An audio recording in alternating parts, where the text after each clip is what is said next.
എല്ലാവർക്കും നമസ്കാരം. നാളെ മകരമാസത്തിലെ ആദ്യത്തെ തിങ്കളാഴ്ചയാണ്. അതായത് മുപ്പെട്ട് തിങ്കൾ ആണ്. മുപ്പെട്ട് തിങ്കളാഴ്ച ശിവപാർവതി പ്രീതികരമായ കർമ്മങ്ങൾ അനുഷ്ഠിക്കുന്നത് സാമ്പത്തിക ദുരിതങ്ങളിൽ നിന്ന് കരകയറാനും കുടുംബ ഭദ്രതയ്ക്കും സഹായകമാകുമെന്നാണ് വിശ്വാസം. എത്ര കരുതലോടെ ജീവിച്ചാലും ചില സമയങ്ങളിൽ നമുക്ക് ചില പ്രതിസന്ധികൾ നേരിടും. ഈ പ്രതിസന്ധികളെ തരണം ചെയ്യുന്നതിന് ഈശ്വര നാമജപങ്ങൾ ഒരുപാട് സഹായിക്കുന്നുണ്ട് എന്നാണ് പറയാൻ ഉള്ളത്.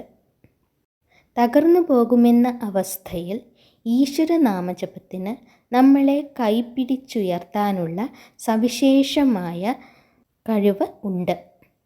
അതുകൊണ്ട് തന്നെ എല്ലാ ദിവസങ്ങളിലും എല്ലാ ദേവീ ദേവന്മാരെയും ഭജിക്കുന്നത് നല്ലത് തന്നെയാണ്. മുപ്പെട്ട് തിങ്കൾ ദിവസം ശിവപാർവതി പ്രീതികരമായ മന്ത്രങ്ങൾ ജപിക്കുന്നത് സവിശേഷമായ ഫലങ്ങൾ നൽകുന്നതാണ്. ഭഗവാൻ ശിവശങ്കരന് പ്രധാനമാണ് തിങ്കളാഴ്ചകളിലെ ഭജനം എന്ന് പറയുന്നത്. മുപ്പെട്ട് തിങ്കൾ ദിവസം ഭഗവാന്റെ അർദ്ധപകുതിയായ ശ്രീപാർവതി ദേവിയെ കൂടി ചേർത്ത് ശിവപാർവതി മന്ത്രങ്ങൾ ആണ് ഭജിക്കേണ്ടത്. തുടക്കത്തിൽ നമഃശിവായ ശിവായ നമ എന്ന മൂലമന്ത്രം 108 തവണ ഭജിക്കുന്നത് ഫലദായകമാണ്.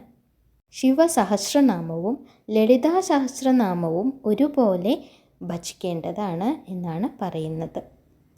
അല്ലെങ്കിൽ ഉമാമഹേശ്വര സ്തോത്രം ജപിക്കണം.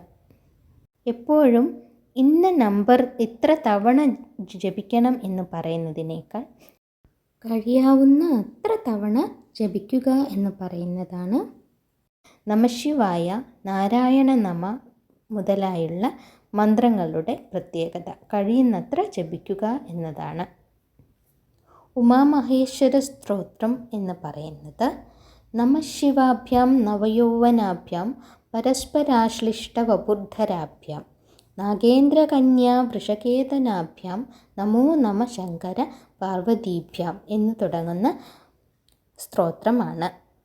ഇനി നമുക്ക് മുപ്പെട്ട് തിങ്കളാഴ്ച രാവിലെ തന്നെ ശിവക്ഷേത്രത്തിലോ അല്ലെങ്കിൽ അടുത്തുള്ള മറ്റേതെങ്കിലും ക്ഷേത്രങ്ങളിലോ പോയി അർച്ചന കഴിപ്പിക്കുന്നത് നല്ലതാണ്. മുപ്പെട്ട് തിങ്കളാഴ്ച ഉണർന്നെണീക്കുമ്പോൾ മുതൽ ക്ഷേത്രത്തിൽ പോയി തിരിച്ചു വരുമ്പോൾ വരെ എങ്ങനെയായിരിക്കണം ഒരു ഭക്തൻ എന്നുള്ളത് ഇനി പറയാം. ഓരോ സമയത്തും നമുക്ക് ചൊല്ലാനായി ശ്ലോകങ്ങളുണ്ട്. ഇനി ശ്ലോകങ്ങൾ കാണാതെ പഠിക്കുന്നില്ലെങ്കിലും മനസ്സിൽ അങ്ങനെ പ്രാർത്ഥിച്ചുകൊണ്ട് ഓരോന്നും ചെയ്യുന്നത്, മലയാളത്തിലായാലും അത് പ്രാർത്ഥിച്ചുകൊണ്ട് ചെയ്യുന്നത് നല്ലതാണ്. നാളെ രാവിലെ ഉണർന്നെഴുന്നേൽക്കുമ്പോൾ വലതുവശം ചേർന്ന് എഴുന്നേൽക്കണം എന്നാണ് പറയാറുള്ളത്. വലതുവശം ചേർന്ന് എഴുന്നേറ്റ് ഭൂമിയിൽ വിരൽ കൊണ്ട് ശ്രീ എന്ന് എഴുതണം എന്നാണ് പറയുക. എന്നിട്ട് കൈകളെ നോക്കി, ഇരു കൈകളും ചേർത്ത് വെച്ച് കൈകളെ നോക്കി പ്രഭാത ശ്ലോകം ഉരുവിടണം. പ്രഭാത ശ്ലോകം എന്ന് പറയുന്നത് കരാഗ്രേ വസതേ ലക്ഷ്മി, കരമധ്യേ സരസ്വതി, കരമൂലേ തു ഗോവിന്ദ, പ്രഭാതേ കരദർശനം. ഇതാണ്. കരങ്ങളുടെ അഗ്രങ്ങളിൽ ലക്ഷ്മി ദേവിയെയും മധ്യത്തിൽ സരസ്വതി ദേവിയെയും കരങ്ങളുടെ തുടക്കത്തിൽ ഗോവിന്ദനെയും സാക്ഷാൽ മഹാവിഷ്ണുവിനെയും എനിക്ക് കാണുന്നു എന്നുള്ള രീതിയിൽ ചിന്തിച്ച് കൈകളെ നോക്കി വേണം പ്രാർത്ഥിച്ചു വേണം പ്രഭാതം തുടങ്ങാൻ എന്നാണ് പറയുന്നത്. അതിനുശേഷം ഭൂമി വന്ദനമാണ് ചെയ്യേണ്ടത്. ഭൂമി വന്ദനം ചെയ്യുമ്പോൾ കാലുകൾ നിലത്ത് മുട്ടുന്നതിന് മുമ്പ് തന്നെ കൈകൾ കൊണ്ട് ഭൂമി സ്പർശിക്കണം എന്നാണ് സാധാരണ പറയാറുള്ളത്. അതുകൊണ്ട് ഭൂമിയെ തൊട്ട് ശിരസിൽ വെച്ചതിന് ശേഷം സമുദ്രവസനേ ദേവി പർവ്വതസ്തനമണ്ഡലേ വിഷ്ണുപത്നി നമസ്തുഭ്യം പാദസ്പർശം ക്ഷമസ്വമേ. അതിനുശേഷം സൂര്യദേവനെ വന്ദിക്കാനുള്ള ശ്ലോകമാണ് ചൊല്ലേണ്ടത്. ബ്രഹ്മസ്വരൂപമുദയേ മധ്യാഹ്നേതു മഹേശ്വരം സായംകാലേ സദാ വിഷ്ണു ത്രിമൂർത്തിശ്ച ദിവാകരഃ. അതാണ് സൂര്യോദയ ശ്ലോകം എന്ന് പറയുന്നത്. അതിനുശേഷം കുളിക്കാൻ പോകുമ്പോൾ കുളിച്ചുകൊണ്ടിരിക്കുമ്പോൾ ചൊല്ലേണ്ട ശ്ലോകമാണ്. ഗംഗേച്ച യമുനേ ചൈവ ഗോദാവരി സരസ്വതി നർമ്മദേ സിന്ധു കാവേരി ജലേസ്മിൻ സന്നിധിം കുരു. അതായത് 7 നദികളെ ഞാൻ ആവാഹിച്ച് ഈ ജലത്തിലേക്ക് ആവാഹിക്കുന്നു. ഞാൻ 7 നദികളുടെ ജലത്തിലാണ് കുളിക്കുന്നത് എന്നുള്ള രീതിയിൽ വരുന്ന ശ്ലോകമാണ് അത്. അങ്ങനെ മനസ്സിൽ പ്രാർത്ഥിച്ചാലും മതി. ശ്ലോകം അറിയില്ലെങ്കിൽ ഞാൻ 7 നദികളെ ഞാൻ ഈ ജലത്തിലേക്ക് ആവാഹിച്ച് ഞാൻ ഈ 7 നദികളിലെ ജലത്തിൽ കുളിക്കാൻ പോവുകയാണ് എന്ന് ഈശ്വരനോട് പ്രാർത്ഥിച്ചിട്ട് ചെയ്താലും മതി. പിന്നെ കുളി കഴിഞ്ഞതിന് ശേഷം ഭസ്മം അല്ലെങ്കിൽ നമ്മുടെ ചന്ദനം തൊടുമ്പോൾ, രാവിലെ ഭസ്മം തൊടുമ്പോൾ നനച്ചിട്ടാണ് ഭസ്മം തൊടുക. വൈകുന്നേരമാണ് നനയ്ക്കാതെ ഭസ്മം തൊടാറുള്ളത്. പിന്നെ ചന്ദനം തൊടുമ്പോൾ അല്ലെങ്കിൽ ഭസ്മം തൊടുമ്പോഴുള്ള ശ്ലോകമാണ് ശ്രീകരം ച പവിത്രം ച ശോകരോഗ നിവാരണം ലോകേ വശീകരം പുംസാം ഭസ്മം ത്രൈലോക്യപാവനം.